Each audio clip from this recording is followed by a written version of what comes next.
Hello, and welcome again to Weekly Fantasy. My name is Shannon Shoemaker, and I'm going to be not necessarily giving 100% advice as much as an opinion. So,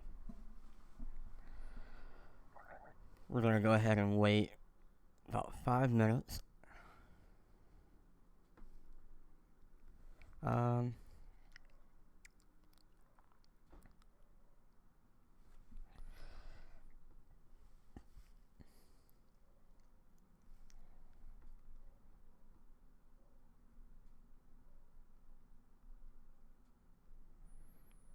going to go ahead and wait about 5 minutes.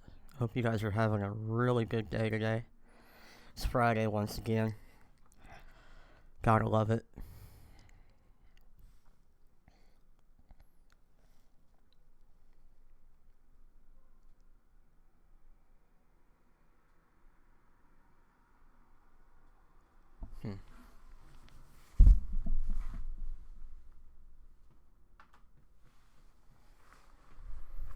Hopefully that's not too loud.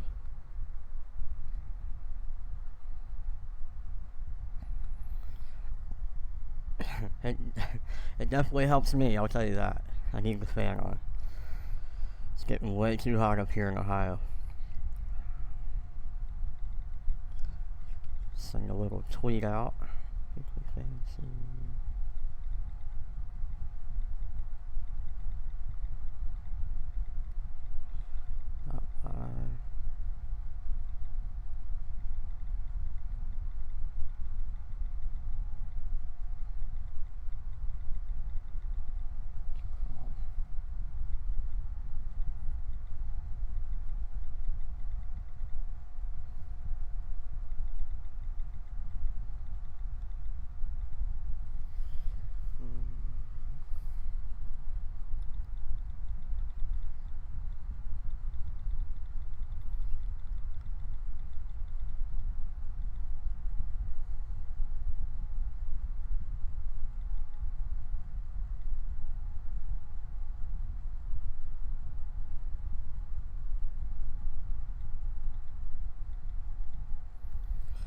And it's 5:02 right now.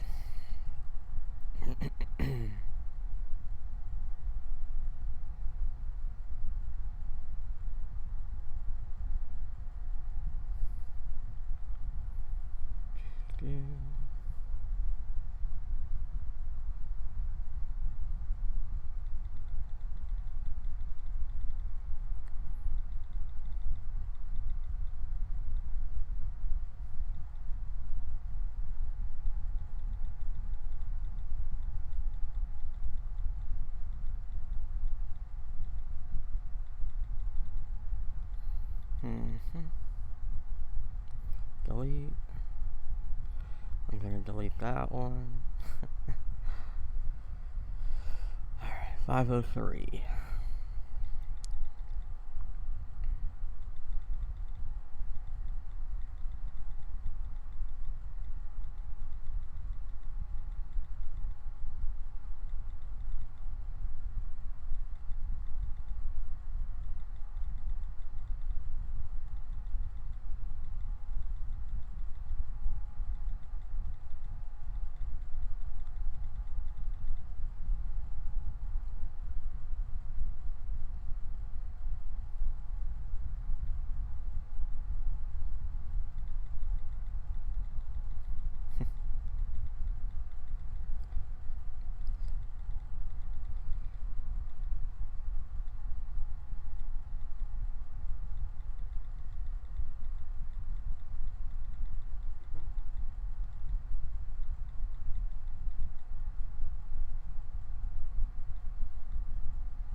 $5.04.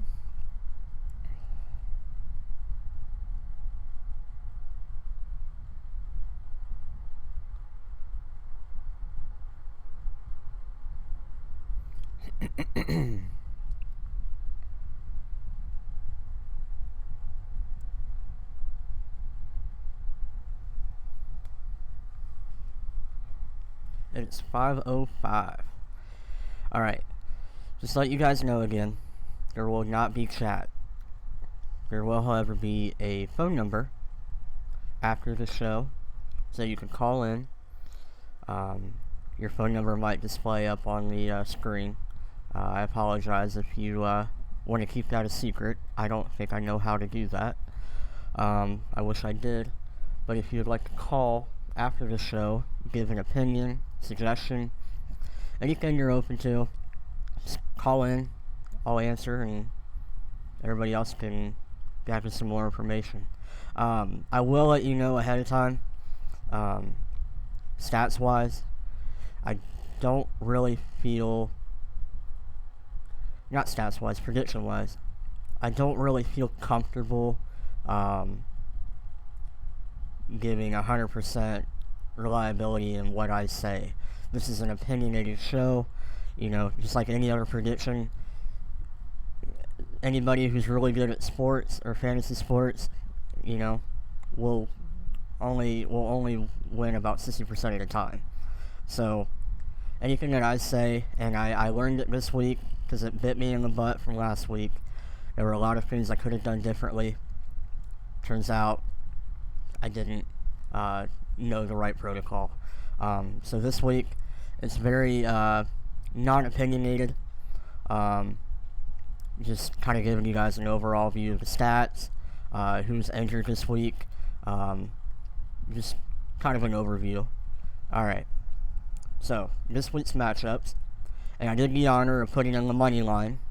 Didn't know if anybody was interested in that, but it kind of gives a better spectrum of what you would be willing to pay if you were at a Vegas bet in order to get a refund, like a money back, a profit. So I put those in there for you. We got Washington and New England. They're a 15 favorite. Tennessee at New Orleans. They're a 9 favorite. Jacksonville at Jets. They're a 9 favorite. Green Bay at Carolina. Green Bay's a 2.5 favorite. Oakland at Pittsburgh is a 4. St. Louis at Minnesota is an even this week. Miami at Buffalo is a 2.5 favorite. Atlanta at San Francisco. Atlanta is a 7.5 favorite. Giants at Tampa Bay. The Giants are a 2.5 favorite. Denver at Indianapolis. Denver is a 5 favorite. Philadelphia at Dallas. Philadelphia is a 3 favorite. Chicago at San Diego. San Diego is a 4 favorite. Now what I did, if you guys couldn't tell, right here is the spread that I'm talking from. I did the spread 2 days ago, and this is what I come up with. Now, the reason why these 3 are not included in the previous spread, I didn't know until today that those games were actually playing this Sunday. Sounds bad. I apologize. I made up for it. I got all the statistics and everything in there for it. The only thing I do not have is the November 4th spread. So, again, you know, I like to be on top of things, and I failed at that part. But we're moving along. We're doing okay. Let's see how we got going on. Alright, so the top 20 people we have in the list. Now, last week I wanted to do this. I thought it would be very helpful for people to understand just how much a player is worth versus how many points per game they average, on top of what team they're playing this week. So I wanted to include that this week instead of last week. Last week I was more considered on taking sleepers, telling you guys who to pick. Turns out I'm not the best picker, but you know, I did get fairly confident, and a lot of the things I did not, a lot of the teams that I picked ended up winning, but the players that I picked individually happened to kind of fall short of their expectations. So I included the top 20 players, and if you guys want to, you can check it out for about a minute. But this is the top 20 list of players this week. Again, for anybody who has not come in yet and just now decided to come in, I did disable chat. My cell phone has the injury report. I felt it was a lot easier for me to type it instead of write it. I'm very fast at typing.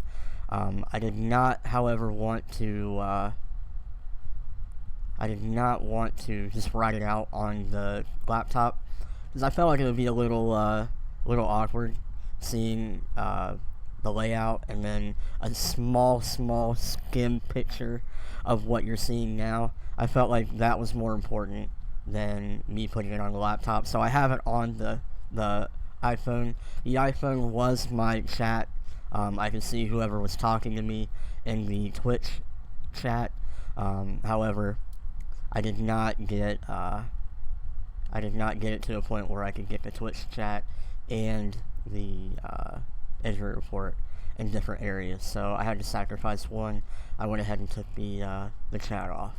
But there is a phone number that you can call after the show to input any opinions or suggestions or comments, complaints. Alright. So, this week, if it will work. Come on. You can do it. There we go. Alright. So, this week, we have Washington at New England. Washington has a 158 time possession over New England. I don't really think that matters. New England is very good at getting the ball out and getting it done quickly. So there's the stats that you're looking at. I would like to point out the injuries in this week for New England. Julian Edelman from Fox Sports. Do not worry about Edelman's knee injury. That was 24 hours ago. It's still looking up to date. Don't really need to worry about him right now. As a guideline, you want to check 90 minutes before the game time, just to make sure that that the player is not inactive, because that's the worst feeling in the world. I had it happen 2 weeks ago. I had a player that, it was actually Florida State. It was a Florida State Golson quarterback. I knew he was going to have an excellent game that week. I picked Rudolph as the wide receiver to catch all of his passes. Turns out Rudolph did an amazing job that week. However, Golson was out. He was injured. So I did not get any points for that, whereas the backup quarterback got about 38 points. So you always want to make sure that you are 90 minutes early to the game on your DraftKings or FanDuel. This is for DraftKings, the salaries. However, FanDuel is a lot more lenient, so I went with DraftKings to make sure that you could fit it into a tighter budget. So that's kind of what I did with this. But you do want to make sure that you're 90 minutes early before the game to make sure that your player is not inactive. Julian Edelman will be playing this week. Dion Lewis, according to Bleacher Report, don't let Lewis's constant appearances as a limited practice participant on the Patriots injury report fool you. He's in line for big fantasy numbers week in and week out. That was 3 hours ago. Now, it doesn't actually say that he's going to be playing. However, it kind of, they would have told you yes or no this player is playing. I looked at different reports. I didn't see anything that stood out to me. So just keep an eye out, Dion Lewis this week. I don't want to say he's not going to have a good game or a bad game, but New England, regardless, favors the wide receivers. So just keep an eye out for him. Then we got Keyshawn Martin. Keyshawn Martin, the Providence Journal, wrote, Keyshawn Martin hamstring was limited in practice Thursday, 4 hours ago. So, it's not a good sign seeing that a wide receiver could be probable instead of fully active. But there have been players who have overcome it such as like Des Bryant. So just keep an eye out for these players coming up. The Washington offense to New England defense. Washington offense has a 25th in yards. New England defense is 12th yards allowed. 18th in passing. New England is 15th in passing allowed. Washington is 23rd in rush. New England is 7th in rushing allowed. Washington is 21st in points. New England is 8th in points allowed. Washington is 4th in turnovers. I guess that's turnovers not allowed. I did do some research on that. New England defense is 16th in turnovers. So it's hard for me to say that Washington's going to have a good game, considering the 15 favorite in New England. Time possession really does not mean anything. I learned that last week. Pittsburgh, they have one of the most average time possessions. When playing Arizona, they did not get the ball efficiently. They didn't know what to do with it. I believe that was because of Landry Jones. Is it Landry Jones? The backup Pittsburgh quarterback. It's not Landry Jones, I can tell you that. The backup quarterback for Pittsburgh was efficient the week before that with, man, I wish I knew these names. Number 10, can't remember his name, but he had a favorite wide receiver, and that receiver got the ball a lot that week. Well, the next week when I picked him, I picked Pittsburgh against Cincinnati. Not Cincinnati. Picked Pittsburgh 2 weeks ago, and turns out that with the team that they were playing, they did not get the ball off efficiently. Time possession really did not matter in that situation. They were clearly a favorite, time possession-wise. However, it just matters. Like Miami, when Miami had that blowout, who were they playing? Miami had a blowout a couple weeks ago, and, I mean, they were on fire. They could not be stopped. But, of course, their time possession arrow was so not in favor of Miami that week. And it made me think, well, does it really matter what the time possession is?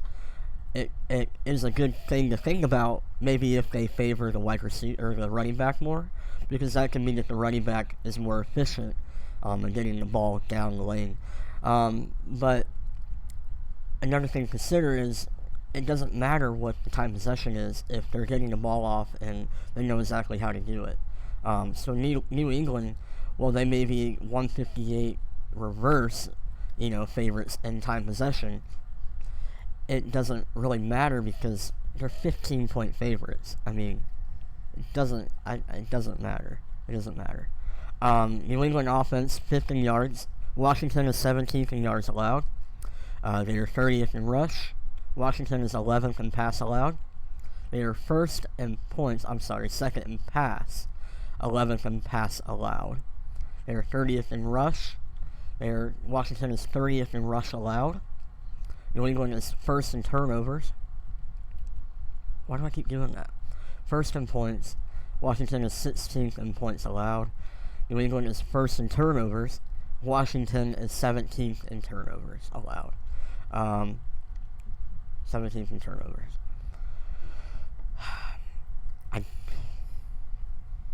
New England is just not going to have a good fight this week. Washington is not a good matchup to New England. But I was fooled last week. I'll be fooled again this week. Last week they had Green Bay and Denver, and I picked Denver to upset Green Bay because I was so tired of last week's matchups not ending the way that I wanted it to, and it turns out that Green Bay got upset by that factor. So I don't want to say it's going to be an upset, but I don't want to leave anything out. Just like in medical school, you never want to say that somebody does not have something if you haven't checked it, because more than likely they will have that. So just keep an eye out for these teams. But it's clearly a favorite for New England this week to pull off a victory in a pretty good fashion. Alright, we have Tennessee and New Orleans. Alright, couple things to point out. Marcus Mariota, according to Yahoo News, Marcus Mariota will start Sunday against the Saints. That was 2 hours ago. So, that's a pretty good indicator that Mariota will not be benched this week. Wide receiver Kendall Wright. That's cool. Kendall Wright. Yep. Guess not. I do not have anything for Kendall Wright. Oh wait, yes I do. He was ahead of Mariota. I'm sorry, guys. Kendall Wright, according to Fox News. Titans rule out Kendall Wright for Sunday's game. That was 1 day ago.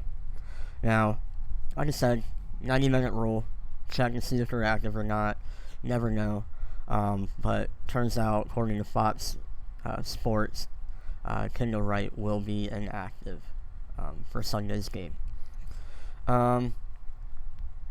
So, not really seeing any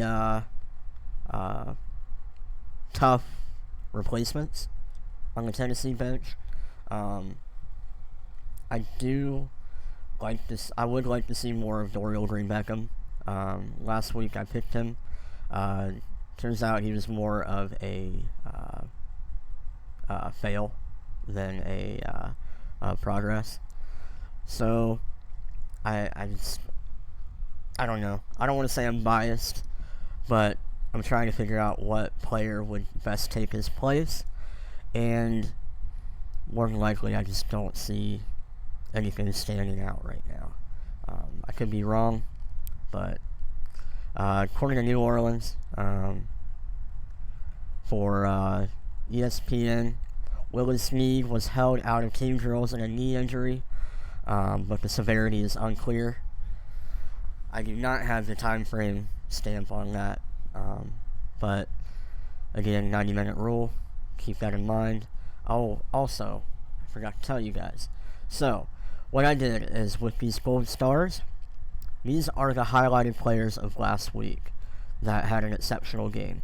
Now, I know you're thinking Gronkowski, and I want to say Amendola or Blunt had an exceptional game last week. However, these are the players that excelled in their team that week. So, it's not that they didn't have a good game, they had an excellent game. But these two players, Julian Edelman and Tom Brady, had a remarkable game compared to the other players, who may have had only one touchdown apiece. Whereas Julian Edelman had two. It's just something to, kind of give you an insight on. Alright, so Tennessee and Washington both do not have exceptional players as of last week. And judging by the favorites that they are playing, I do not think they're going to have another exceptional game. However, with Mariota being in, you can expect some good things, considering that he was out last week and has a record 9 touchdowns. You don't want to count him out, but judging by New Orleans, how efficient they are, just keep a level head. You don't know. It could be a dogfight for all we know. So Drew Brees, Brandon Cooks, and Willie Snead had an exceptional game last week. I was running late on the reports today, so I do not have what their highlights were. However, these were the 3 players that were exceptional in their week. So here's what you got. Tennessee offense 31st in yards, Saints defense 31st in yards allowed, 28th in passing. Saints are 29th in passing allowed. Tennessee's 19th in rush. Saints are 24th in rushing allowed. 31st in points. Saints are 30th in points allowed. Tennessee is 30th in turnovers. Saints are 15th in turnovers. So Saints defense is 15th in turnovers. So,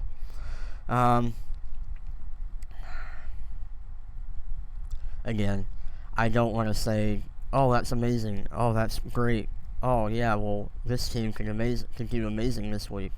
I'm not doing that this week. I apologize.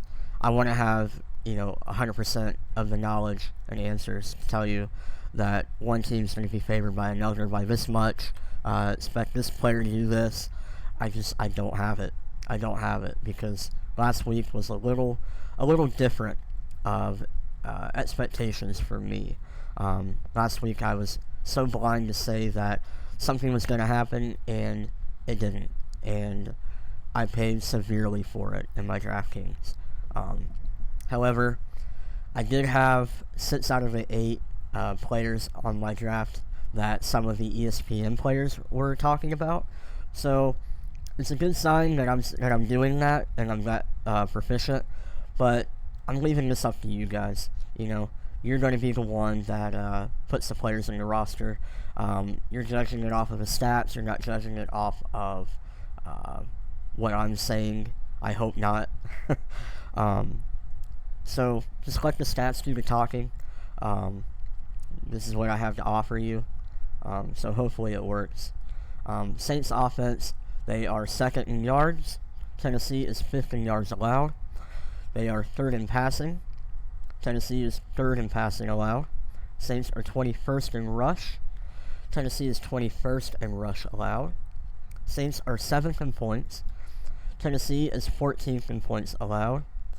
Saints are 20th in turnovers. Tennessee is 22nd in turnovers allowed. Alright, so that covers all of the injury reports and the stats for this matchup. Let's go to the next one. Jacksonville and the Jets. So, the Jets are a 9-point favorite. They are favored time possession by 4 minutes and 4 seconds. Judging by Jacksonville's inefficient qualities, I really don't think Jacksonville's going to pull away with this. But I'll let you do the judging of that. For Jacksonville, Allen Hurns, according to Yahoo Sports, was limited in practice on Wednesday with an ankle injury, but is never considered to be in danger of missing time because of it. He will assume his usual post starting opposite Allen Robinson and will serve as Blake Bortles' secondary target. That was 4 hours ago. So, again, keep an eye out for Allen Hurns this week. He's looking to be the second secondary. For the Jets, Brandon Marshall, according to SBN, sat out Wednesday's practice but returned on Wednesday's limited capacity due to ankle and toe injuries. If Marshall plays, he is locked in wide receiver 1 against the Jaguars' vulnerable secondary. That was 3 hours ago. According to Eric Decker, according to Roto World, returned to full practice on Friday and is listed as probable for Week 9 against the Jaguars. That was 4 hours ago. Alright. Bilal Powell, don't know if I said his name right, according to USA Today, is doubtful due to an ankle injury. That was 2 hours ago. Now, I don't want to rule anybody out, and I don't want to give you information saying he's doubtful, and that's it. But that's literally all I could find on Bilal Powell. I could not find anything else on him. I wish I did. I wish I could have given you something better. But that is all I have for him. So, Eric Decker is the only highlighted player last week in this matchup.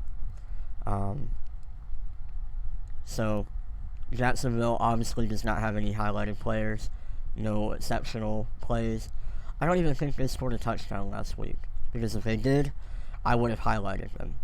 So, that's just something to think about. If you don't see a star by these players, there's either a team that has 3 multiple players that scored 1 touchdown, which I'm pretty sure I would have favored them and put a star next to them, or they just have not scored a single touchdown this week. So, or last week, sorry. So, Jacksonville offense, 23rd in yards. New York Jets, 3rd in yards allowed. They are 17th in passing. The Jets are 8th in passing allowed. They are 25th in rushing. The Jets are 1st in rushing allowed. Jacksonville is 24th in points. New York Jets is 12th in points allowed. The Jacksonville is 13th in turnovers. Jets are 5th in turnovers allowed. So, Jets offense, they're 7th in yards. Jacksonville is 21st in yards allowed. Jets are 7th in rush. Jacksonville is 25th, Jets are 16th in passing. Jacksonville is 25th in passing allowed. Jets are 7th in rush. Jacksonville is 14th in rush allowed. Jets are 11th in points. Jacksonville is 31st in points allowed. Jets are 22nd in turnovers. Jacksonville is 29th in turnovers allowed. So, like I said before, Jacksonville does not have any highlighted players last week.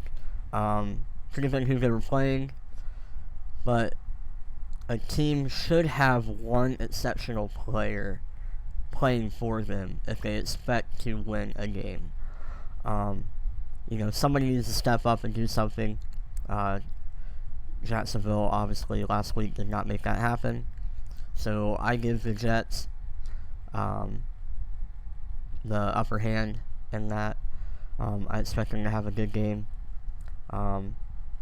Just your opinion, keep in mind. Alright, let me turn the light on real quick. I don't want it to darken my face and that affect my video for the whole week. Give me 1 second.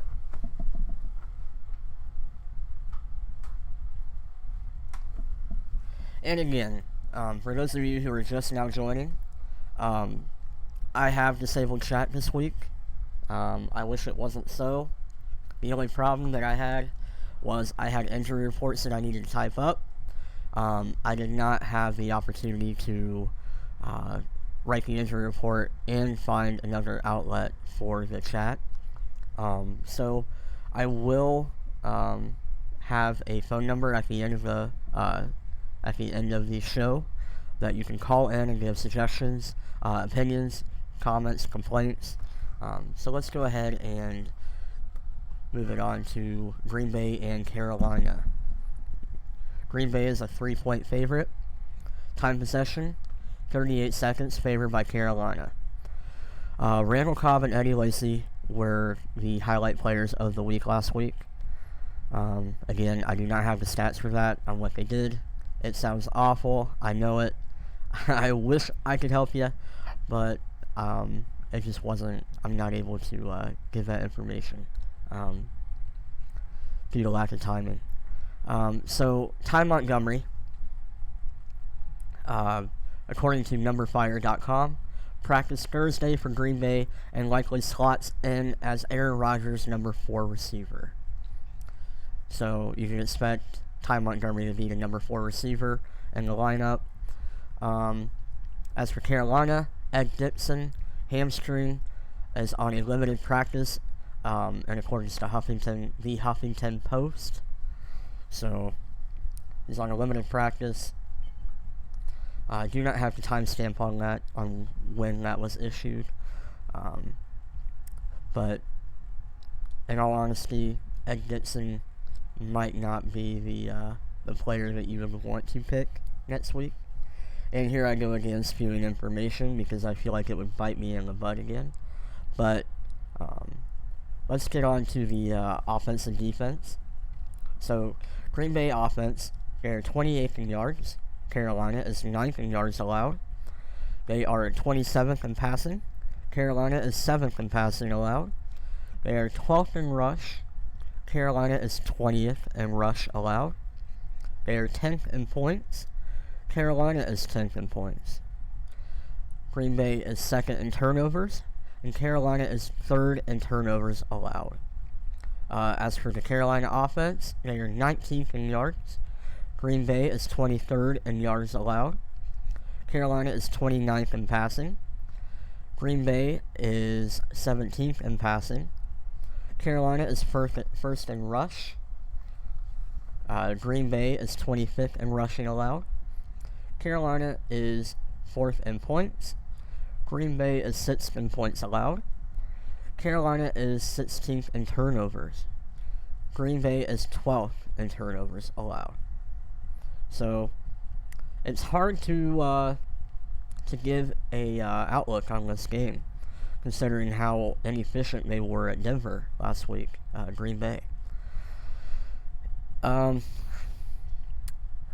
I really want to put my eggs in a basket with Cam Newton, judging by how efficient Cam Newton was in that last game against Indianapolis. I mean, it went to an overtime, and they let things slip and slide, and they didn't, I actually won that tournament because Indianapolis came back and went into overtime, and that gave the secondaries a lot of opportunities to get points. And if that was not the case, and I was probably about 10 places out, which was about, 48-75 or something like that place I was. I think 48-80 was the knockout phase. So because Carolina was not efficient on getting the ball to the receiver and keeping it, and Carolina was not efficient in defense last week, it definitely helped me.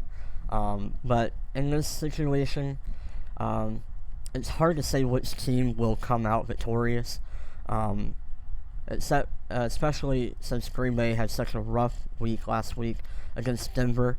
Now, Carolina is not a Denver defense, but you do not want to underestimate Carolina's defense. It came down to the wire. I feel like Carolina got a little sloppy with the rain weather last week. But in all seriousness, Carolina can be a detrimental defense if they get amped up enough, if they are motivated enough. Green Bay's defense can also get motivated. And judging off of Carolina's offense and how, I don't want to say lack of weapons they have, but Green Bay can definitely get fluid with the defense this week. So it's going to be a tough matchup, but judging off of these stats, I mean, both teams are going to score a lot of points in my opinion. I think that Carolina, with Cam Newton, will score more points, or will be more in the spectrum of receiving more fantasy points this week. Now, Aaron Rodgers might have a lot of luck with the wide receivers this week, but I do think that Cam Newton is a dual threat, considering how inefficient Green Bay was with the running game last week at Denver. It's just something to think about. Cam Newton's really good at scrambling and getting to the first down line. He's also got Jonathan Stewart to help him out with that. Greg Olsen can get open. So there's just a lot of different weapons that Carolina has and a lot of different weapons that Green Bay has. So you just have to factor in which one will be more efficient. Again, I think that it will be a high-scoring game. So just keep that in mind. I don't see a favorite here. So let's get on to the next one. Alright, we got Oakland and Pittsburgh. Now, Oakland, Derek Carr and Andre Holmes were the highlight players of the week last week. As for Pittsburgh, Antonio Brown and Ben Roethlisberger, as always. You can always expect Roethlisberger and Brown to be a good combination. It's just Roethlisberger's favorite target. Martavis Bryant was who I was referencing in the early game, in the early broadcast. the backup quarterback was favoring Martavis Bryant a lot, and then turns out that Roethlisberger can come back this week. Last week. is coming back last week, and Brown, of course, is the favorite. Le'Veon Bell, unfortunately, will be out the rest of the season, potentially. I don't want to say he will be, but it is looking more and more like a season-ending injury. So keep that in mind. You got Antonio Brown. I mean, he's going to get out and get open against an Oakland defense. If I were you, I would put Antonio Brown on the lock right now. But you don't want to just go off of my word. Take somebody else's word. Watch ESPN. Watch what they say this week. You never know. Time possession era is favored by Pittsburgh by 1 minute 34 seconds. They're a 4.5 point favorite. Time possession doesn't matter, according to last week's prediction, when Pittsburgh had a 1.5 minute possession arrow favorite over Cincinnati. So, that being said, I do think that Antonio Brown is going to have a good game this week. Roethlisberger is going to be his usual self. He's back in the business. He had a good practice. So, let's get into the injury report.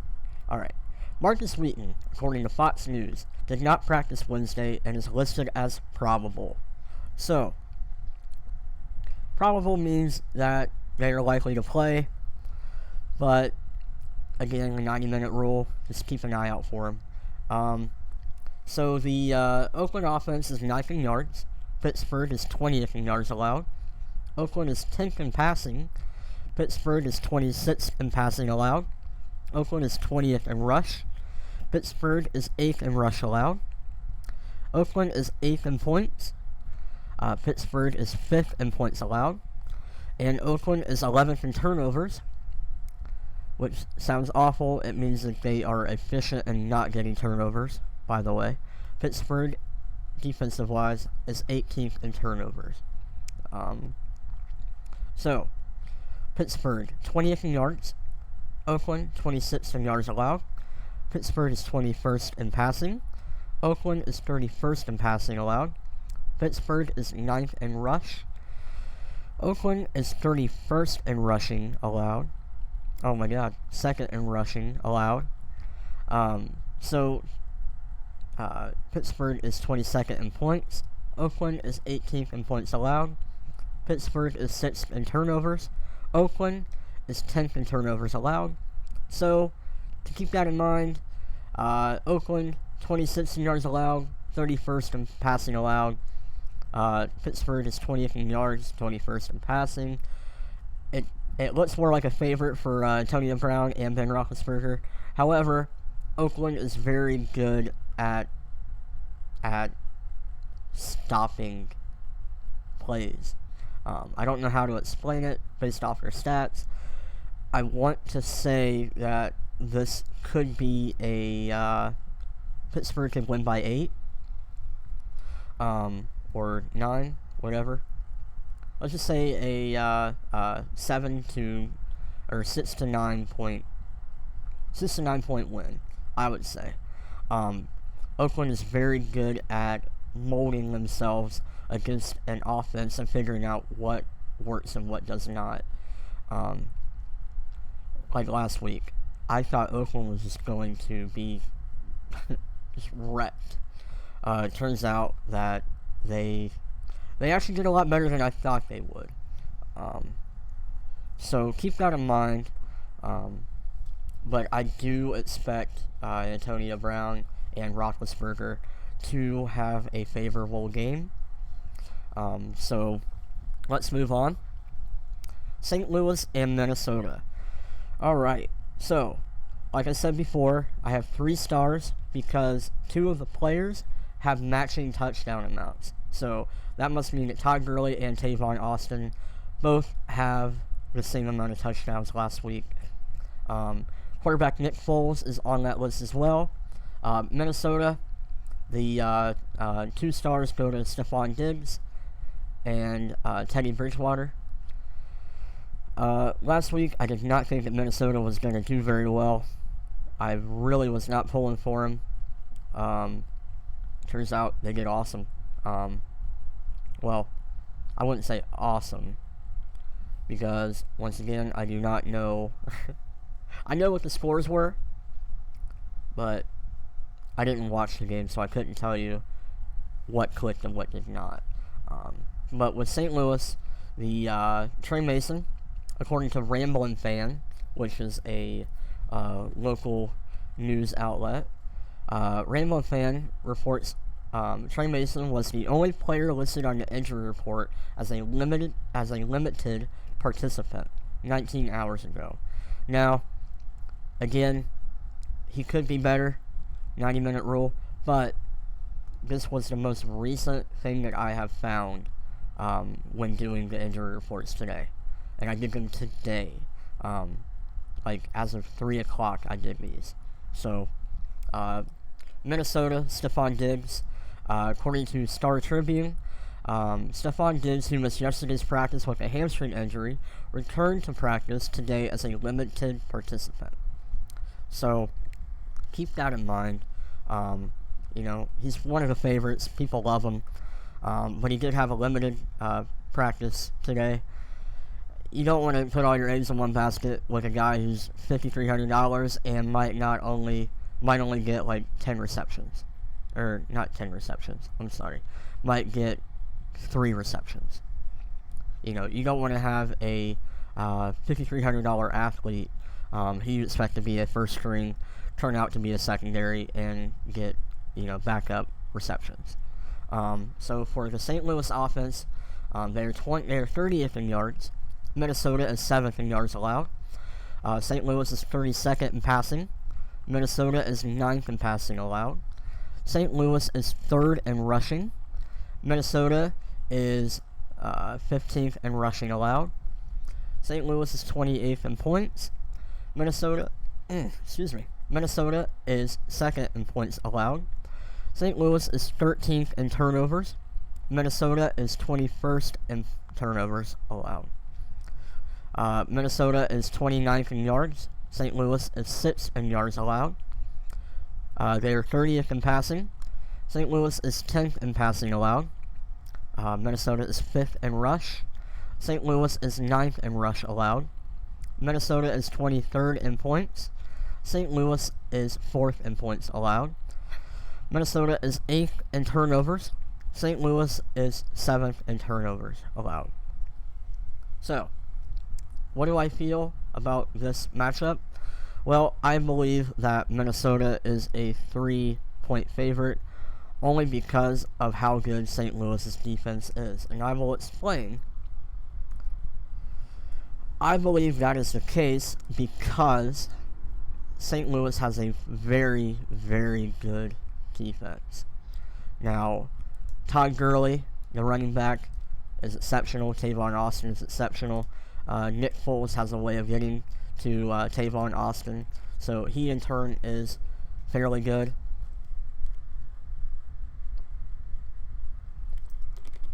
Sorry, my mouth was getting dry. However, Minnesota, with Adrian Peterson, Stephon Diggs, Bridgewater, Rudolph, they know how to get the ball out. They know how to do it. Now, time possession, once again, does not mean anything unless they favor the running back more in their position. So, Adrian Peterson definitely gets the ball a lot more, 140 attempts. But do not count St. Louis out this week. It's one thing to say that Minnesota is going to have a wide variety of receivers, but you're basically counting out the defense that will stop them. St. Louis is very good at stopping defenses, or stopping offenses. So just keep that in mind. Don't want to count them out this week. So, alright, let's move on. Alright. Give me 1 second, guys. Sorry about that.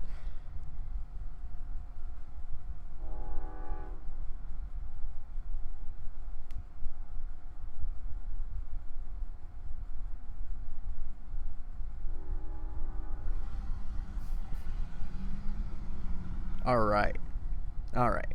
So, I mentioned Jarvis Landry earlier, and I apologize, that was not right. That is not the backup for Pittsburgh. Landry Jones. I don't know how I got that. Landry Jones was the backup quarterback for Pittsburgh. So, I apologize for that. Alright. For Miami, Lamar Miller was the highlight player of the week last week.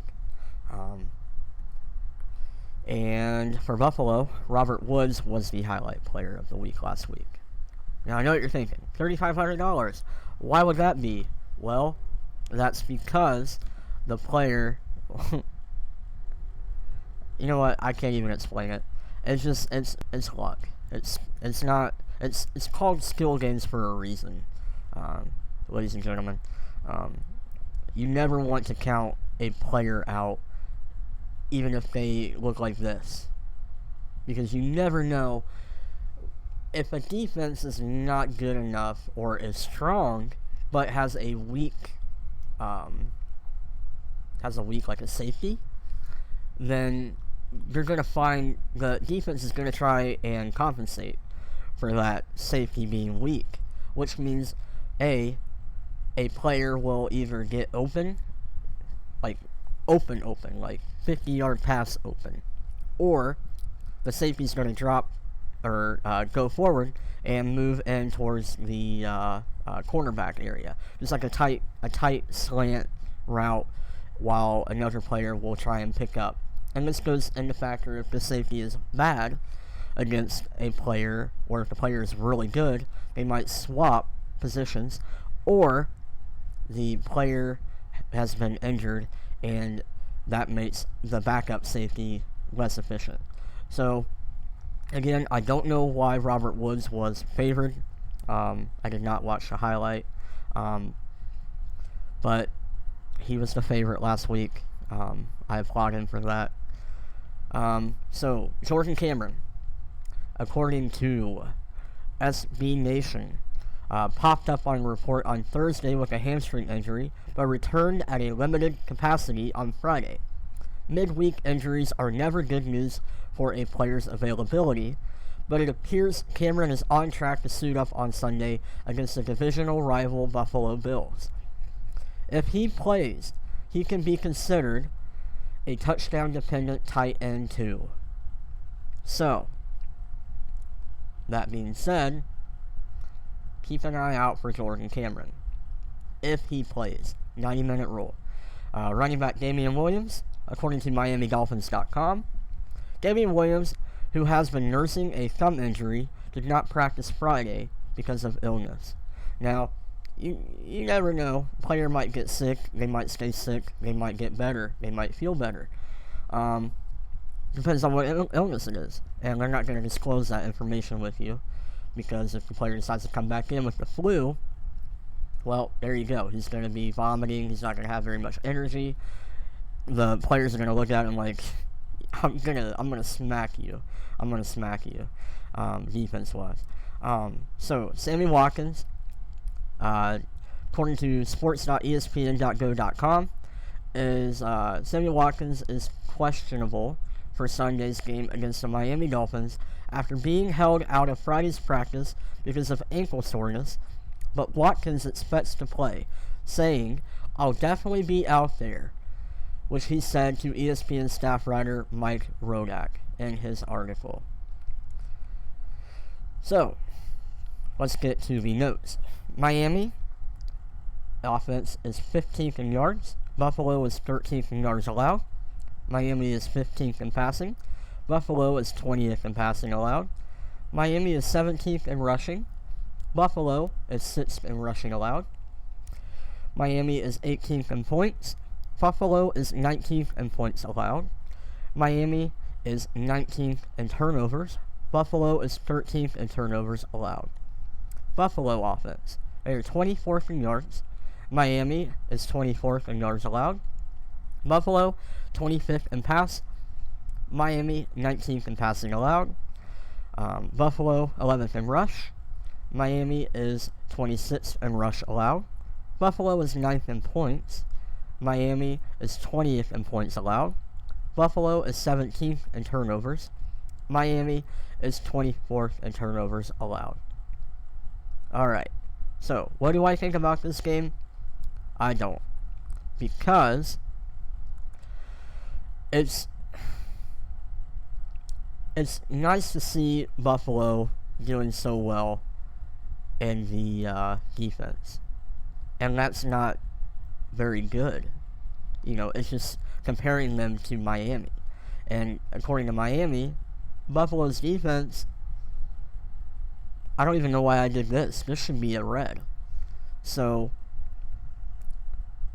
it doesn't look promising that both teams are A, going to produce a lot of points, or B, both teams are going to have a tough defense and they're going to just dogfight it out.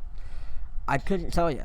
But what I do see is right here, if this will go away, Buffalo and Miami are both tied for yards and yards allowed. That being said, again, I can't make that judgment. I'm sorry, guys. I don't get emails saying, why did you pick that? You know, I wish I was confident in saying, sure, pick them. But, you know, if Buffalo is 24th in yards and Miami is 24th in yards allowed, that means that they have played probably good teams, or they have played average teams and they've not done well. But if Miami's defense is allowing 24th ranking in the league, and 19th in passing, you really have to sit back and think, well, is Buffalo just going to throw the ball? Like, are they efficient in that? I mean, considering this, they were efficient, right? They found a backup that could do the job and do it right. So, that's just something to consider. Again, I don't want to be the guy that gives all the answers away. Of course, because I don't know them. And I don't want to, I don't mind being wrong. But if I am, like, entirely wrong, which I am inexperienced, this is my second episode, so I'm just now getting a grasp of all of this. My only benefit is I am giving you these statistics, and I'm telling you time possession and the favorite, according to what stands right now. So that is my upper hand right now. Experience-wise, I cannot tell you that one team is going to be amazing and one team is going to be, you know, bad. But let's move on. Alright, Atlanta and San Francisco. Atlanta is a 7-point favorite. Time possession arrow is favorited Atlanta by 6 minutes and 11 seconds. Alright, the three top players of Atlanta, which must have been one touchdown apiece, Julio Jones and Jacob Tamme. Matt Ryan, the quarterback, went ahead and assisted him with that. Let's get to the injury report. Alright, Leonard Hankerson, if I can find it. Here we go. According to RotoWire, Leonard Hankerson has been ruled out for Sunday's game in San Francisco. Just as he did last week, Justin Hardy will replace Hankerson in 3 wide sets. Alright, now, San Francisco injury report. We got Anquan Bolden, according to ESPN.go.com. Wait, no, sorry. I need to get back to Nick Williams over here, Atlanta. Nick Williams, according to RotoWire, is listed as probable for Sunday's game in San Francisco. Williams will likely serve as the number 5 wide receiver, providing depth behind Julio Jones, Roddy White, Justin Hardy, and Eric Weems. Now, I did not include Eric Weems in that. I apologize. I didn't know I didn't know the injury report until an hour ago, so this is what I got. Keep an eye out for Eric Weems. Do some research. I know that's my job to tell you what his stats are this week. I didn't get to it in time. That's okay. San Francisco, Anquan Bolden, ESPN.go.com, did not participate in practice due to a hamstring injury. Alright, Carlos Hyde, according to ESPN.go.com, ESPN.go.com, I need to do that right because if not, I could be in trouble. ESPN.go.com, Carlos Hyde did not participate in practice due to a foot injury. According to the Daily Democrat, though, Tom Sula is not ready to make 49ers starting running back. So, Coach Tom Sula is not ready to name the running back that will be the starting running back for Sunday. Michael Davis, according to ESPN.go.com, did not participate in practice due to a hand injury. Vernon Davis, I do not have anything for him. He is not season ending. Here I go again, biting my tongue. I do not know. I marked him as inactive. I would assume he's inactive. If not, I'm terribly sorry. Tight end Garrett Selleck, according to ESPN.go.com, had a limited participation in practice due to a concussion. Alright. So, none of the San Francisco players had a highlight player of the week. Now, that could mean they played a tough matchup, or they're just inefficient. I know with Carlos Hyde not being in, Anquan Bolden not practicing, it doesn't look good for San Francisco, regardless if they had a full roster. But without the full roster that they have, which I tried to name, I named all of these players off. Like 1, 2, 3, 4, 5, 6, 7, 8, 9, 10, 11, 12, 13, 14. There's 14 players listed on that. I tried to get as many players as I could because Atlanta is so good at, and why did I did not highlight the green and red. I apologize for that. Atlanta is so good at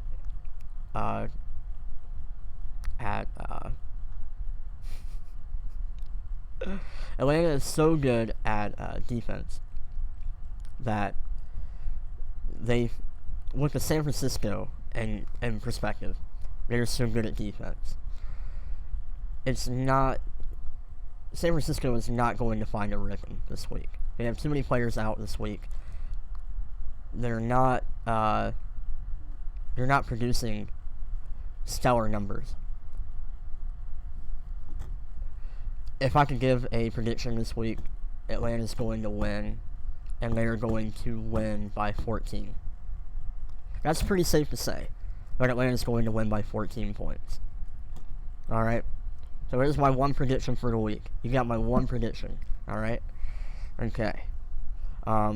So, Atlanta offense, San Francisco defense. Atlanta offense is 4th in yards. San Francisco is 28th in yards allowed. Atlanta is 5th in passing. San Francisco is 27th in passing allowed. Atlanta is 8th in rush. San Francisco is 23rd in rush allowed. Atlanta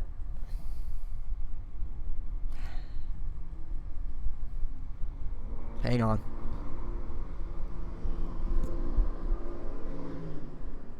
Okay. Alright. So, Atlanta is 6th in points. San Francisco is 23rd in points. Atlanta is 27th in turnovers. San Francisco is 28th in turnovers allowed. San Francisco offense, they are 32nd in yards. Atlanta is 11th in yards allowed. San Francisco is 31st in passing. Atlanta is 24th in passing allowed. San Francisco is 18th in rushing. Atlanta is 3rd in rush allowed. San Francisco is 32nd in points. Atlanta is 13th in points allowed. San Francisco is 4th in turnovers. Atlanta is 14th in turnovers allowed. So, like I said, I expect Atlanta to get a 14-point lead at the end of the game against San Francisco. Given their time possession, it definitely comes into a factor in this. Not because of Devontae Freeman, but because of how lackluster the San Francisco 49ers are. I'm telling you, I can't talk tonight. Alright. Let's see. Alright. Give me 1 second. I need to get a snack real quick.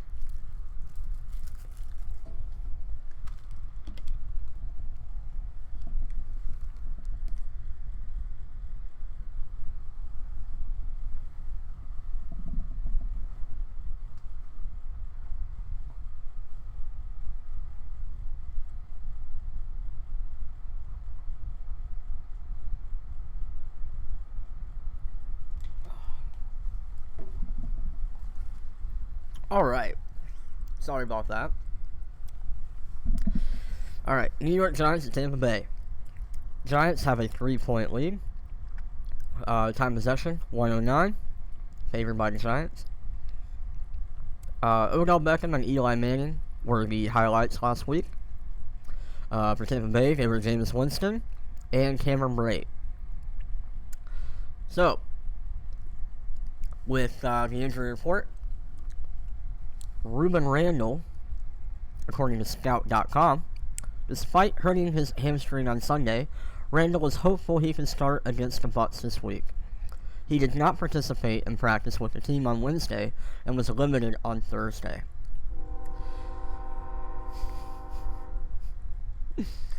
Alright. Orleans Darkwa. According to Yahoo Sports,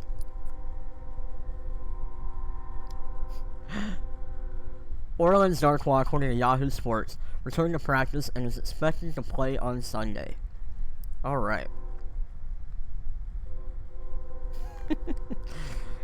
I can't control the train, I'm sorry guys.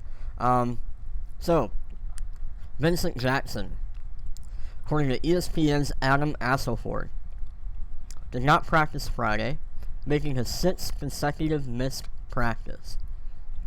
Austin Safarian-Jenkins, according to Yahoo, is listed as doubtful for this week. Jenkins was able to participate and practice on a limited basis Wednesday through Friday, but the Bucs are playing it safe with him. Alright. So, Giants offense, 14th in yards, Tampa Bay 15th in yards allowed. 12th in passing, Tampa Bay is 14th in passing allowed. Giants are 27th in rushing. Tampa Bay is 16th in rushing allowed. Giants are 5th in points. Tampa Bay is 28th in points. Giants are 3rd in turnovers. Tampa Bay is 8th in turnovers allowed. Tampa Bay offense, 11th in yards. Giants are 32nd in yards allowed. Tampa Bay, 23rd in passing. Giants are 32nd in passing allowed. Tampa Bay, 4th in rush. Giants are 19th in rush allowed. Tampa Bay is 16th in points. Giants are 24th in points allowed. Tampa Bay is 18th in turnovers. Giants are 4th in turnovers allowed. So, how do I feel about this? I would like to see Tampa Bay do well this week. And it's going to take a lot out of Winston to do that. However, I feel confident knowing that Tampa Bay is a fighter offensively.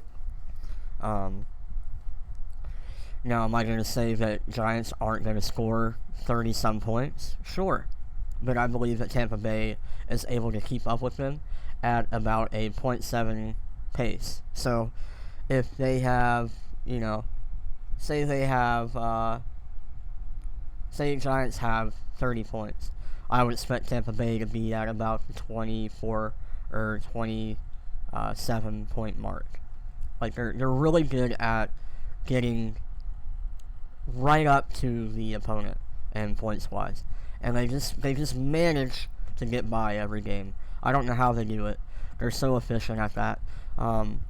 It's almost like they have backups that are capable of getting the job done when the starters are so tired and they cannot keep going. So I expect Tampa Bay to do very well this game against the Giants.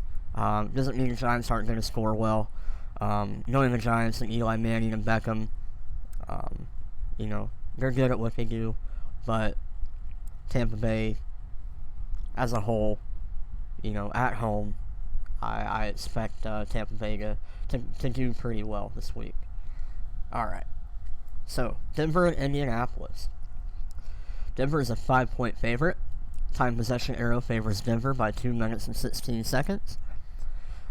Top players of the game last week for Denver were Ronnie Hillman and C.J. Anderson. Indianapolis, however, does not have any highlighted players.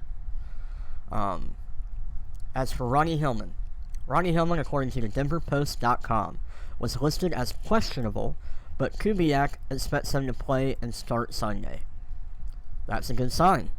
And for Jordan Norwood, according to the DenverBroncos.com, Jordan Norwood stretches, but is ruled out for Sunday. So, Norwood, he's always been the player that has been able to get, well,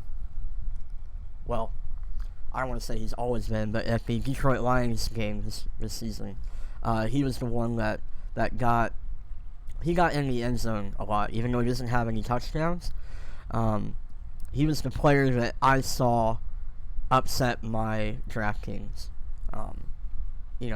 So if anybody could have benefited the red zone, getting completions in there, even though he only has 11 receptions, still, he was the go-to guy for the Lions game. And I expect at that point in time, the Lions were so good defensively that they almost matched up to an Indianapolis. I'd say so good that the Lions were. I'd say that they were so good because they weren't at that point yet where they were just giving up. The Lions have given up. The whole management crap. But aside from all that, when the Broncos played the Lions, they did not give up. They kept fighting, and it upset my bracket a lot. So Philip Dorsett, Indianapolis Colts, confirms 4 to 6 week recovery timetable for lower leg injury. So for the notes, Denver offense, they are 17th in yards. Indianapolis is 29th in yards allowed. Denver is 13th in passing. Indianapolis is 28th in passing allowed. Denver is 26th in rush. Indianapolis is 28th in rush allowed. Denver is 13th in points. Indianapolis is 21st in points allowed. Denver is 23rd in turnovers.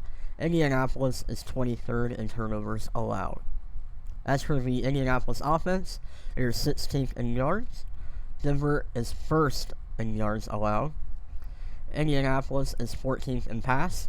Denver is 1st in passing allowed. Indianapolis is 24th in rushing. Denver is 4th in rush allowed. Indianapolis is 20th in points. Denver is 1st in points allowed. Indianapolis is 31st in turnovers. Denver is 2nd in turnovers allowed. So,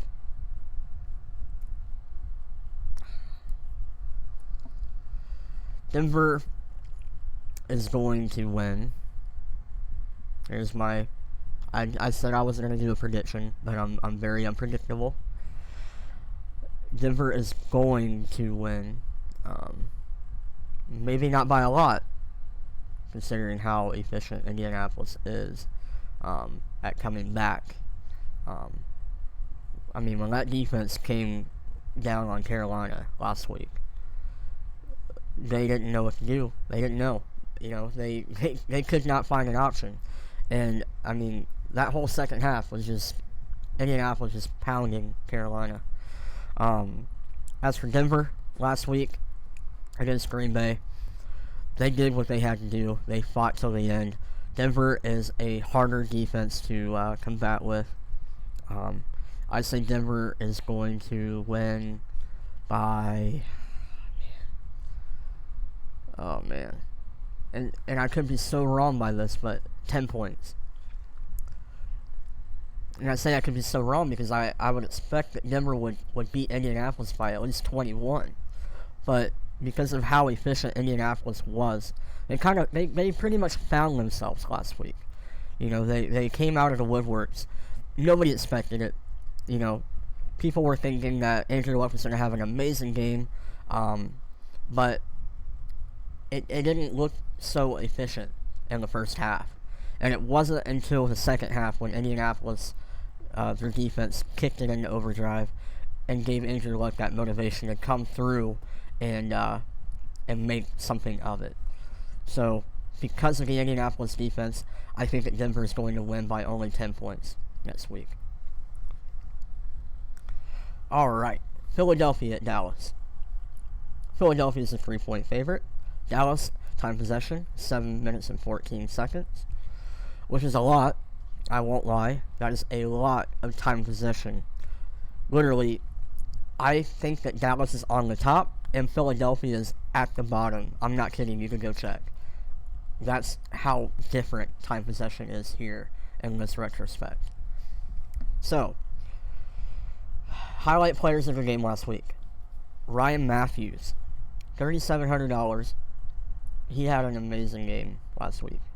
For his worth.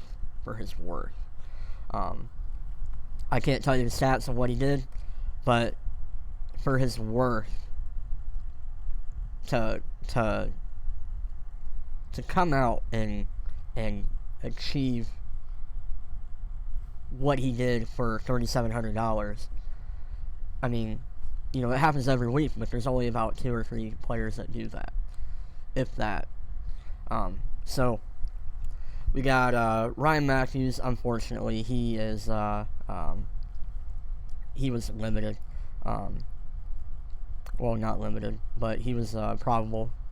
According to Yahoo, he practiced fully on Friday and has a fantasy value as a flex. Last week, people didn't even know who he was. This week, you're all on him. So they're considering him a flex at $3,700. So they are expecting him to have an impact on the game yet again this week. Nelson Agholor. This was a interesting story. According to BleedingGreenNation.com, I assume that's a local Philadelphia outlet, Nelson Agholor was a full participant in practice all week. It would seem he should be ready to return this week after missing the team's last 2 games due to an ankle injury. So Nelson Agholor practiced all week. He could be seeing you could be seeing a suit up on Sunday. So just keep that in mind. You know, you look at him and you're like, $3,500, who cares? He missed 2 whole weeks. Give the guy a break. People were really looking at him like he could be something. Check out your research over the weekend before Sunday and see if he's a good option for you. Alright, Des Bryant is another good story. Des Bryant, according to SBNation.com, was in limited practice on Thursday. Bryant caught just 2 passes for 12 yards in his first game back from injury against the Seahawks last week. Fantasy owners can go ahead and start Bryant against the Eagles, given that the Eagles aren't the best defensively. That said, his ceiling will be limited as long as the team's number 1 quarterback is out. Alright. So, with Tony Romo being out, Matt Castle coming in, You know, you don't know who he's gonna favor. You honestly don't know. Especially since Des Bryant is back. He is back. It's hard to imagine that they're not going to pass Des Bryant, because Des Bryant can get open no matter what. You know, what was it? The second week he got injured, and he hasn't been back since. Well, no. Last week he was with the Seahawks, and he said, you know, I don't give a rat's behind or something like that. You know, if I'm able to play, I'm gonna play, something like that. He said I don't. Yeah, he said something like that. But whatever. So just keep in mind, Des Bryant is back. He according to SB Nation.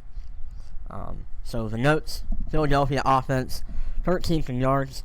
Dallas is 8th in yards allowed. Philadelphia is 19th in passing. Dallas is 12th in passing allowed. Philadelphia is 15th in rush. Dallas is 13th in rush allowed. Philadelphia is 17th in points. So is Dallas defense. Philadelphia is 29th in turnovers. Dallas is 31st in turnovers allowed. Dallas offense. Dallas is 21st in yards. Philadelphia is 18th in yards allowed. Dallas is 6th in rush, or 24th in pass, I'm sorry. Philadelphia is 16th in pass allowed. Dallas is 6th in rush. Philadelphia is 18th in rush allowed. Dallas is 29th in points. Philadelphia is 11th in points allowed. Dallas is 25th in turnovers. Philadelphia is 1st in turnovers allowed. Alright. Well, you want my opinion on this?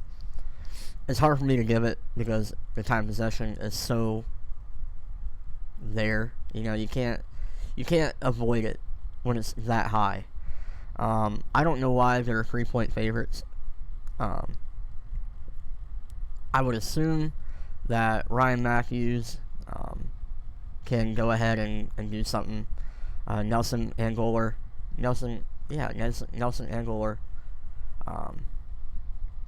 is, you know, he's going to be back.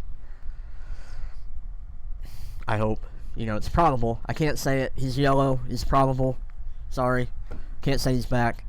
But, you know, based off of reports, he is looking like he is back. 90-minute rule. Keep in mind. Never know.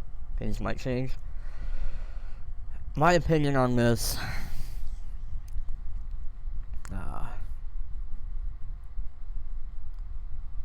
Philadelphia is a more solid offense.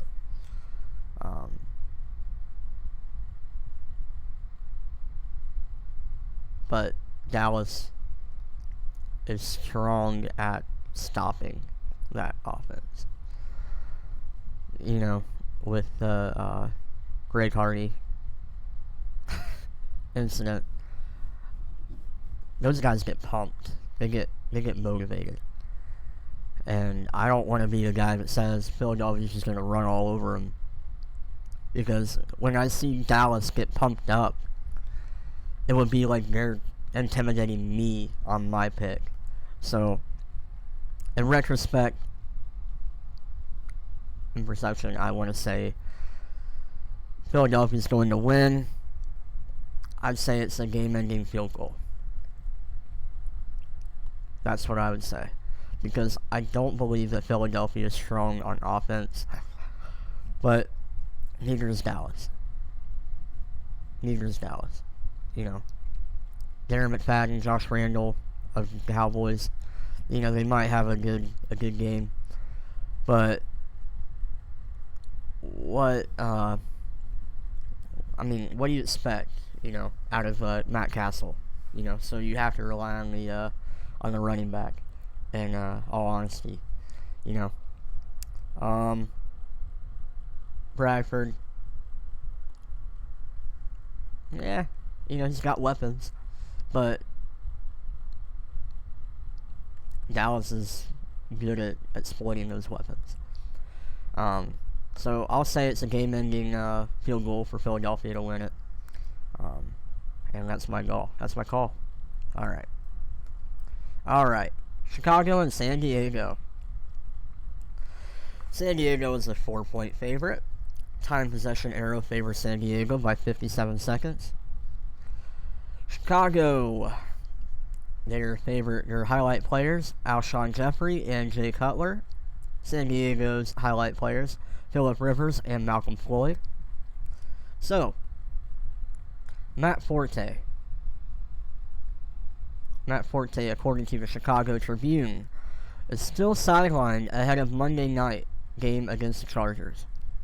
Other sources are implementing Forte to come back, but fresh sources say otherwise.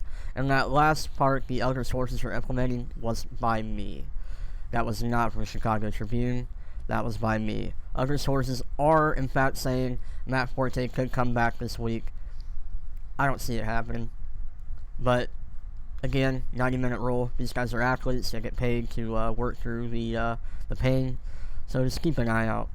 Eddie Royal, according to FantasySP.com, missed Bears practice on Friday. Look for Marquess Wilson to start against the Chargers.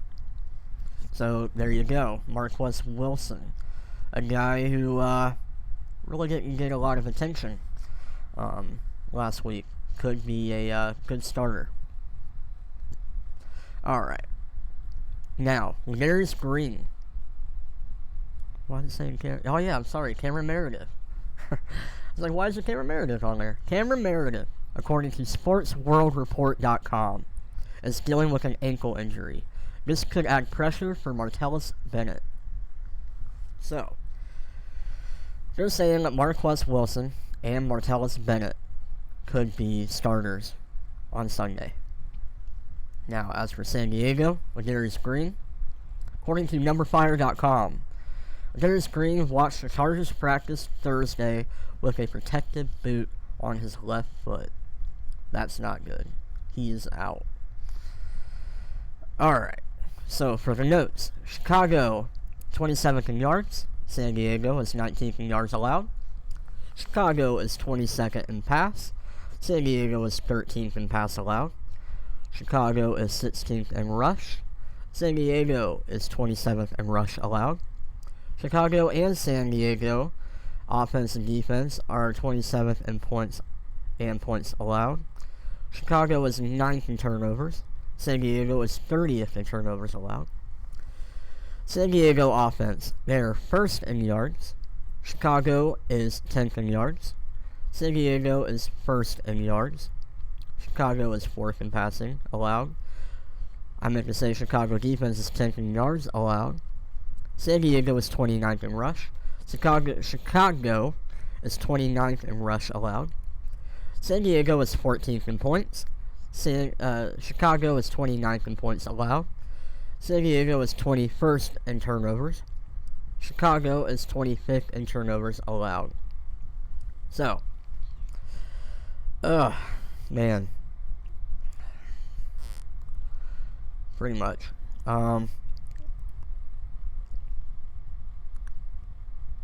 Chicago is good at the passing defense, which is probably why San Diego is only a 4-point favorite.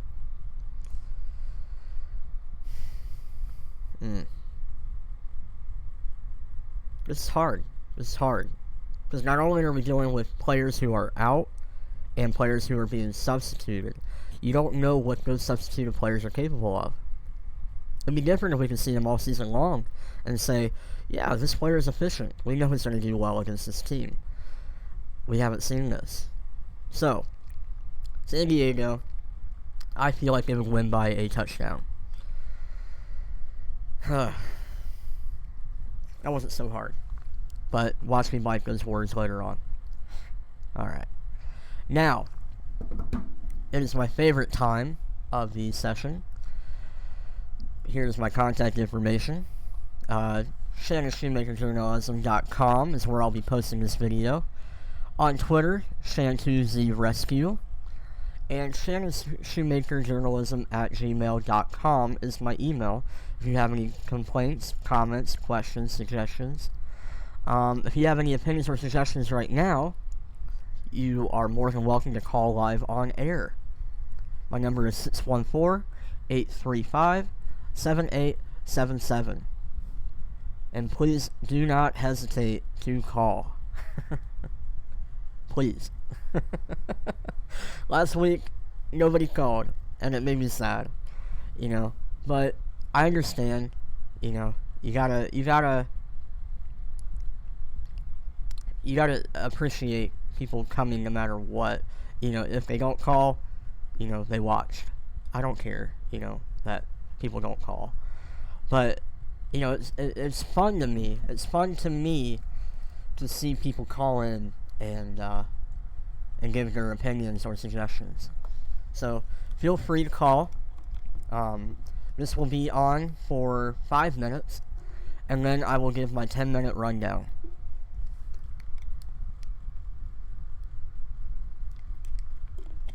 And I hope you guys enjoyed this.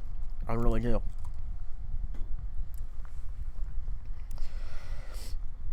I tell you, it was a little nerve-wracking. A little nerve-wracking with all the stuff I had going on. When I did the stats for the matchups, the top 3 teams that I did, the first 3, were actually the last 3, and I did not do them until 2 o'clock or noon today, till noon. And each one takes about an hour to do. So you can imagine how on the fritz I was with time. You really appreciate the time that you have when you don't have a lot of time. But everything turned out good, and I hope you guys liked it. Not here to give you guys a hard time or, make you guys work. That's my job, My job is to make sure that all of my stats are up to date, what you can expect next week. Just how I feel. Alright, about 3 more minutes, and we can do the rundown.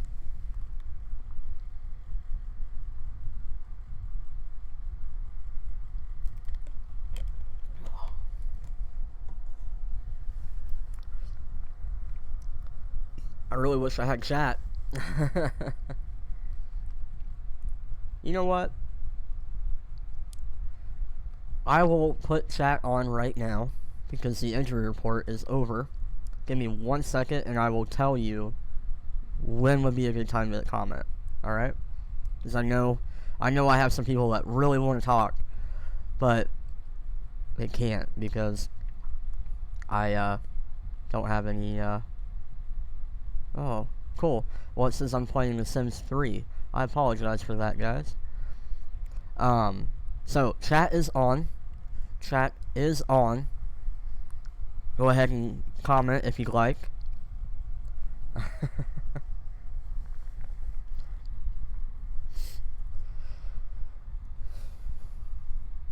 Alright.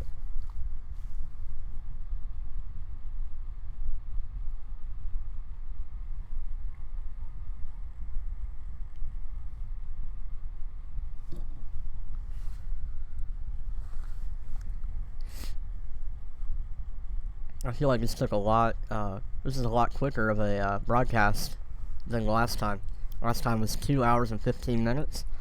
This one's going to be about an hour and 40 minutes. So, really happy about that. I can just breeze right through it, get you the information you need. It's not the best time, but, it works. It works. Is there anybody in chat right now? Anybody at all? They must have saw that I didn't have chat up and decided to leave, unfortunately. That's alright, though. Alright. It's about that time. I'll go ahead and do the rundown. Yep, chat is off. Once again. Alright. So, rundown. Here we go. Let's get back up to the top. Alright. So, here we go. I was wanting to get an alarm clock. You know what? Never mind. Washington, 860. New England, 1429. Looks more like a New England favorite. Tennessee at New Orleans looks like a pretty even matchup, even though New Orleans is a 9-point favorite. Jacksonville at New York Jets, pretty even though Jets are at a 9-point favorite. Green Bay is 128. Carolina's a 108.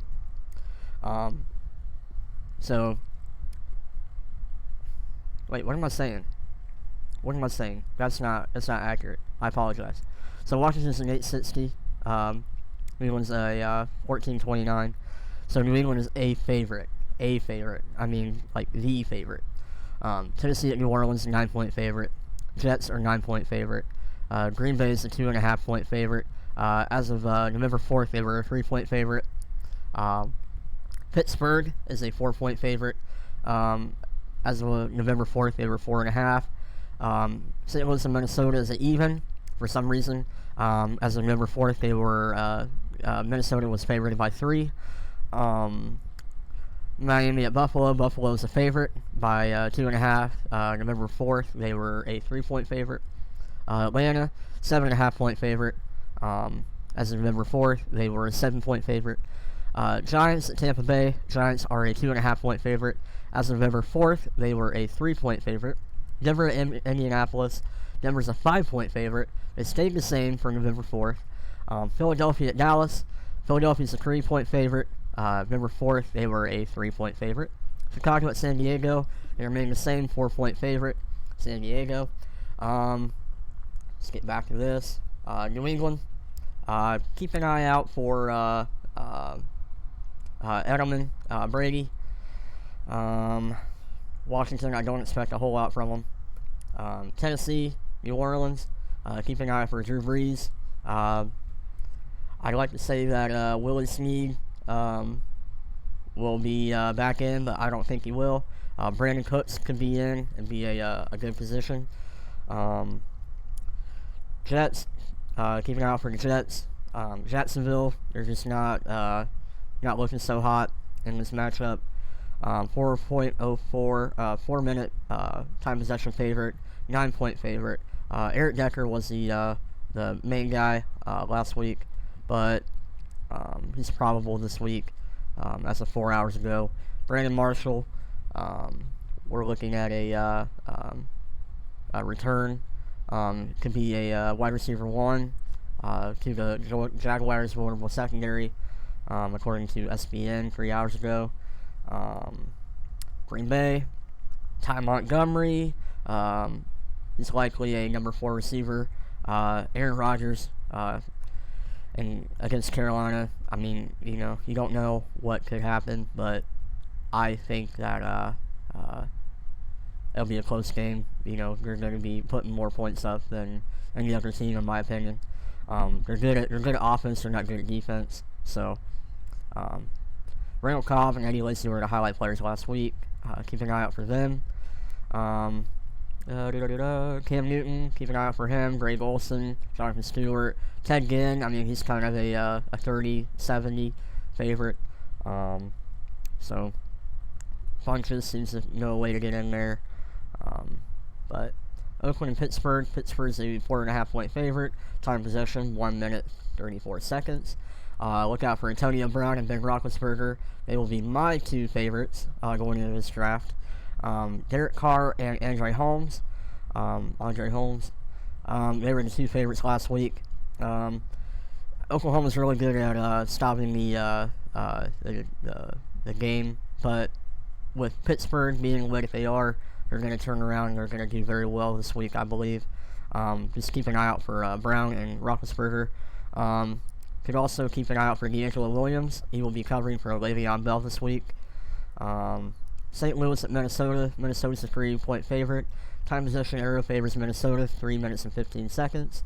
Todd Gurley, Nick Foles, and Tavon Austin were the favorites last week for St. Louis. Minnesota, Stephon Diggs, and Teddy Bridgewater were the favorites for Minnesota. Trey Mason, he's the only player listed on the injury report this week as a limited participant, so he might not have a exceptional game if he plays. But you got Todd Gurley, you got Nick Foles, you got Tavon Austin, you got these guys. Kyle Rudolph, I always have high hopes for him. I don't know if he's going to do very well this week, but judging by the defense of St. Louis, I didn't expect it to be a close game. I feel like Minnesota will come out with it, whether it be Adrian Peterson doing something with the rush, even though St. Louis is a 9th rush. You just never know. Miami at Buffalo. Buffalo's a 3-point favorite. Time possession arrow favors Buffalo, 2 minutes and 1 second. Look for Rashawn McCoy. I feel like he's a good all-around player. He could be a good flex. Tyrod Taylor. He's decent. 9 touchdowns, 70%. Wide receiver Robert Woods was doing very well last week. He's the highlight player of the week for Buffalo. As for Miami, Lamar Miller, 79 attempts, 3 touchdowns. He was the highlight player last week at 5,000. It's pretty hard not to pass up on him, but you never know. Let me see. Jordan Cameron. Can be considered a touchdown-dependent tight end too. Damian Williams did not practice Friday because of an illness. As for the Buffalo and Miami, I believe that Miami can find a way to do it defensively, but Buffalo will come out victorious. Buffalo is just a very good defense, and Miami just seems to be a little flunky in the defensive area. Atlanta at San Francisco. Atlanta's 7-point favorite. Time possession arrow favors Atlanta, 6 minutes 11 seconds. Atlanta's just going to all around do so well against San Francisco. I don't think it's going to be an issue. Julio Jones, Matt Ryan, and Jacob Tamme were all decent players. They were the highlight players of the week. As for San Francisco, a lot of these players are out in the red. Don't expect them to come in. It's going to be a wipeout for Atlanta. New York Giants at Tampa Bay. Giants are a 3-point favorite. Time possession arrow favors the Giants, 1 minute 9 seconds. Odell Beckham Jr., Eli Manning are the favorites of last week. Jameis Winston and Cameron Brate are the Tampa Bay favorites of last week. I believe that Giants and Tampa Bay are going to go at it. They are going to be very good offense and defense. It's going to be a pretty even matchup. I do believe that Tampa Bay is going to be about 70% of what New York Giants are, 100% of the game, such as if the Giants are at 30 points, Tampa Bay will be at 27. So it could come down to a field goal, but just keep in mind of that. Denver, Indianapolis. Denver is a 5-point favorite. Time possession, 2 minutes and 16 seconds. Ronnie Hillman, he is going to, where am I at? There we go. Listed questionable, but Kubiak expects him to play and start Sunday. So him and C.J. Anderson were the favorites. Expect Hillman and Anderson to kind of tag team on the running game. Jordan Norwood will be out. Yes. Indianapolis, they're a pretty tough offense and defense, but with momentum, I think Denver might come out with it all around. It could come down. It could be about a 10-point game. Philadelphia's a 3-point favorite. Dallas is 7 minutes and 14 second time possession favorite. Ryan Matthews was the highlight player for Philadelphia, as well as just Ryan Matthews. He could be a flex option this week. Dallas, Des Bryant, he's going to be back in. Keep an eye out for him. His ceiling could be pretty limited, though, according to SB Nation, with Matt Castle coming in. The Philadelphia offense and defense, they're pretty good under pressure. So I would expect both teams to have a neutral game. I don't think it's going to be a blowout for either team. I think it might be a dogfight, if anything, but that's all I've got. Chicago, San Diego. San Diego's a 4-point favorite. Time possession arrow is 57 seconds. Doesn't matter. Phillip Rivers and Malcolm Floyd were the favorites for last week. San Diego. Chicago, Alshon Jeffrey and Jay Cutler were the favorites last week. Matt Forte, sidelined. Sources are saying that he might come back, but I don't think he will. Too many reports are saying he won't. Eddie Royal will look for Marquess Wilson to start against the Chargers. Cameron Meredith is going to be a probable just to add pressure to Martellus Bennett. According to the with the offense and defense, I do believe that San Diego is going to win, but once again, don't count Chicago out. Even though they don't have a lot of players, they are going to find a way defensively to stop San Diego. And that concludes our broadcast. All right. Thank you very much, guys. I appreciate that.